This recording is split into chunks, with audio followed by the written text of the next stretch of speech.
ఇంకో చిన్న క్వశ్చన్, నిన్న ఒక జడ్జ్ ఇంట్లో 15 కోట్లు 20 50 ఏదో లెక్క చెప్తున్నారు, మొత్తానికి అయితే నోట్ల కట్టలు భారీగా జడ్జి ఇంట్లో దొరికినాయట. అంటే ఇప్పుడు న్యాయం దొరకాలంటే అన్ని వ్యవస్థలు విఫలమైనప్పుడు కోర్టే కదా లాస్ట్కు. అంటే కోర్టులో ఉన్న జడ్జిలే ఈ రకంగా చేస్తే ఇక మనం ఏడుంది న్యాయం? ఇక అదే ఢిల్లీ హైకోర్టు. మళ్ళీ ఇంకోవైపు గన్ను పట్టుకుంటేనేమో మిమ్మల్ని అందరినీ లేపేస్తాం, మీరు 26 కల్లా మీరు ఒక్కరు ఉండడానికి వెళ్ళేది ఇంకొక వైపున స్టేట్మెంట్లు వస్తుంది. మరి ఇటుపోవాలి జనం. అందుకనే రాజ్యాంగం 4 స్తంభాలు కుప్పగూలుతున్నాయి. మొత్తం నెర్రెలు బాసింది రాజ్యాంగం 4 స్తంభాలు.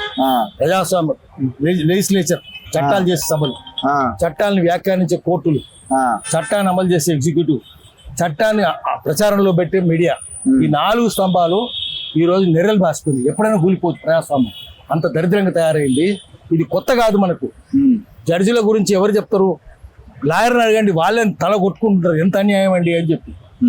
దొంగలందరికీ న్యాయం అనుకూలంగా ఉంటుంది, నిజమైన వాళ్ళకు వాయిదాలు వేసుకుంటూ పోతారు.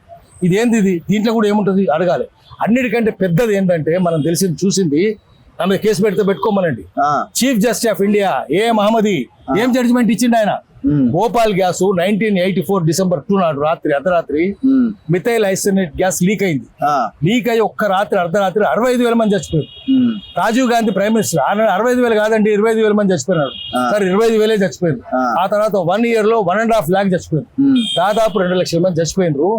చచ్చిపోతే 13 ఏళ్ళు నడిచింది కేసు. 13 ఏళ్ల తర్వాత మహమ్మదీ చీఫ్ జస్టిస్ ఆఫ్ ఇండియా, చిన్న కోర్టులు కాదు, ముస్లిం కోర్టులు కాదు, మెజిస్ట్రేట్ కోర్టులు కాదు, chief justice of India judgement ఏంటంటే, it is like car accident.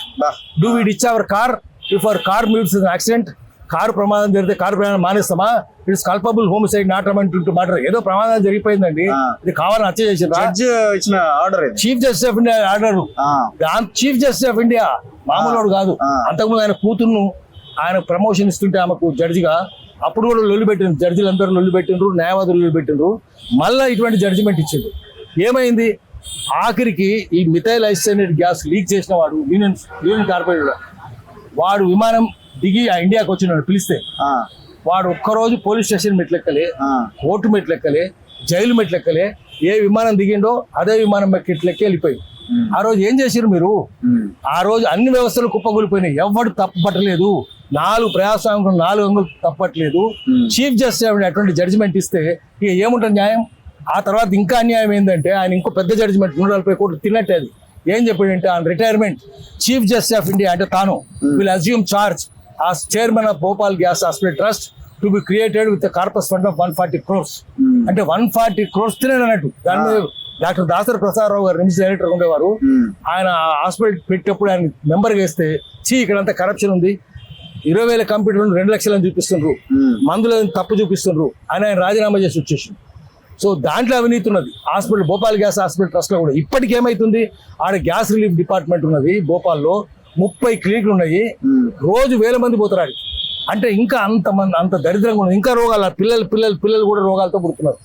మరి ఆయన ఏం న్యాయం జరిగిందా? ఒక్కరికి నష్టపరిహారం అందిందా? ఆండర్సన్ కు జైలు శిక్ష పడ్డదా? పడలేదు కదా. మరి ఇంత ఘోరం ప్రపంచంలో ఏమంటే, పారిశ్రామిక విప్లవం వచ్చిన తర్వాత 250 ఏళ్లలో ఇంతకంటే ఘోరమైన ప్రమాదం ప్రపంచంలో ఎక్కడ జరగలేదు. Worst industrial disaster of industrial revolution in the world, ప్రపంచ చరిత్రలో. మరి దానికే శిక్షలు, ఇక్కడేం శిక్షలు ఉంటాయి అంతే. అందుకని మనము దాంట్లో అది అవినీతి అని అంటే లెక్క. అది అంటే డౌట్ ఏముంది? మౌనంగా ఉన్నామంటే కుమ్మక్కైనట్టే. కుమ్మక్కంటే అవినీతి అంటే నేరమే. మరి వాళ్ళకే లేనప్పుడు ఇక్కడ ఏముంటది? అందుకని మనము గట్టిగా అడగాలి. లాయర్లు కూడా ఒక్క జడ్జి ఇంట్లోనే 50 కోట్లు ఉన్నాయా? చాలా మంది దగ్గర ఈయన మళ్ళీ chief justice transfer firing department వాళ్ళు మేము తీసుకోలేదంటారు. నువ్వు తీసుకున్నావు అని చెప్పిందా? దొరికినాయా లేదా? అవి ఎవరింటికి పోయినాయి? తీసుకోలేదంటే ఎవరింటికి పోయినాయి? ఎవరు తిన్నారు ఆ పైసల్ని? మళ్ళీ ఆయనకే ఇచ్చేసిండ్రా? తర్వాత ఆయనకు శిక్ష లేకుండా మీరు ట్రాన్స్ఫర్ చేస్తే లాయర్స్ అంతా మొత్తుకుంటారు కదా. అలహాబాద్ హైకోర్టు చెత్త కుప్పనామాది, చెత్త కొండ ఇటువంటి చెత్త వద్దంటారు. ఇదే మొత్తం దేశం న్యాయ వ్యవస్థ పరువు తీసేసిండ్రు. ఒక అలహాబాద్ కోర్టు, ఢిల్లీ కోర్టే కాదు, మొత్తం అలహాబాద్ కోర్టు గట్టిగా చెప్పింది. రేపేమో మన దగ్గర కూడా తీసుకురావచ్చు. మరి మనం కూడా గట్టిగా అడగాలి కదా. రేపు సామాన్యులు ఏం నమ్ముతారు? ఇక కోర్టు అంటే కోర్టు నమ్మలేరు. ఎవరు నమ్ముతలేరు?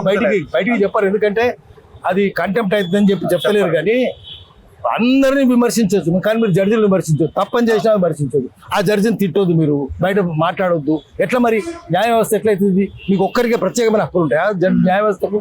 తప్పు మనం పోలీసులను విమర్శించవచ్చు, ఐపీఎస్లను విమర్శించవచ్చు, రాజకీయ నాయకులు విమర్శించవచ్చు. ఇప్పుడు కానీ జుడిషియరీ వాళ్ళు రాజ్యాంగం ప్రకారమే తీర్పులు ఇవ్వాలి, మనం రాజ్యాంగం ప్రకారమే నడిచేయాలి. మరి వాళ్ళకు ఉండవా? ఉండాలి కదా. వాళ్ళకు రాజ్యాంగం ప్రకారము పార్లమెంటు అసెంబ్లీ చేసిన చట్టం ప్రకారం తీర్పు ఇవ్వాలి. చట్ట విరుద్ధమైంది కదా. అవసరమైతే చట్టాన్ని రాజ్యాంగాన్ని కూడా మార్చాలి కదా. రాంగ్ డెసిషన్స్ వచ్చినప్పుడు ఇమీడియట్ గా వాళ్ళు సలహాలు ఇవ్వాలి. వాళ్ళు చేసేది ఏంటి? నిరసన కూడా వ్యక్తం చేసే అవకాశం చేయాలి కదా. చట్టాన్ని వ్యాఖ్యానించాలి. చట్ట విరుద్ధంగా గనక రాజ్యాంగాన్ని స్ఫూర్తికి విరుద్ధంగా చట్టాలు చేస్తే అసెంబ్లీ కానీ పార్లమెంట్ కానీ ఇది రాజ్యాంగ స్ఫూర్తికి విరుద్ధము, అల్ట్రా వైరస్ అని జడ్జిమెంట్ కూడా ఇవ్వాలి. కానీ మీరే దాన్ని మీ దిగమింగుతుంటే, మీరే దాన్ని పట్టించుకోకుండా మౌనంగా ఉంటే, లేదా మీరు దొంగలకు సద్దులు మోస్తుంటే జనం ఎట్లా నమ్ముతారు? అందుకనే ప్రజలు మేల్కొనక ముందే, ప్రజలు కోపం తెచ్చుకోకముందే న్యాయ వ్యవస్థ మేల్కోవాలి. న్యాయ వ్యవస్థలో లేదు తప్పనాలి, న్యాయవాదులే తప్పని చెప్పి అంటున్నారు. అలహాబాద్ న్యాయవాదులు అంటున్నారు, అలహాబాద్ జడ్జిలు కూడా అంటున్నారు. అట్లే అన్ని దేశంలో అన్ని న్యాయస్థానాల్లో దీని మీద చర్చ మొదలు పెట్టాలి.